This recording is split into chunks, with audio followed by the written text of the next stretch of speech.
Welcome to Cousin's Storytime. Today we will be reading Madeline by Ludwig Bellhams.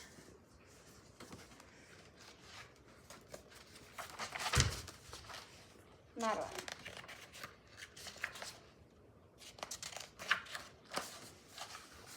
In an old house in Paris that was covered with vines,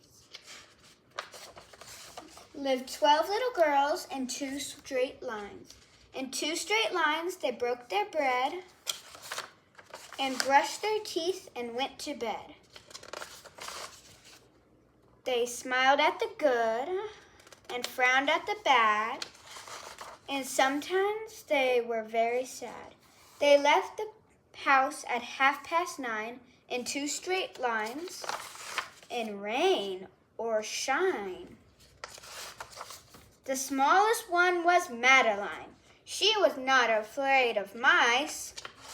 She loved winter, snow, and ice. To the tiger at the zoo, Madeline just said, "Pooh-pooh." And nobody knew so well how to frighten Miss Clavel. In the middle of one night, Miss Clavel turned on the light and said, "Something is not right." Little Madeline sat in bed and cried. Her eyes were red. And soon after, Dr. Cone came out and rushed to the phone. And he dialed Danton 10-6. "Nurse," he cried, "it's an appendix." Everybody had to cry. Not a single eye was dry. Madeline was safe in his arm, in a blanket safe and warm. In a car with a red light, they drove out into the night. Madeline woke up 2 hours later with a room with flowers.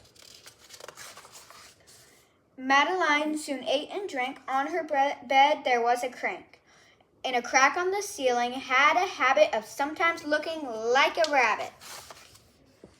Outside were birds, trees, and sky, and so 10 days passed quickly by. One morning, Miss Clavel said, "Isn't this fine day to visit Madeline?"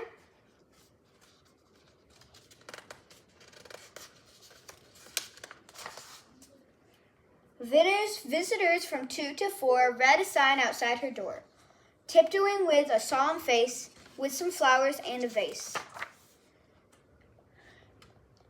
In they walked, and then they said, "Ah!" when they saw the candy and the dollhouse from Papa. But the biggest surprise by far, on her stomach was a scar.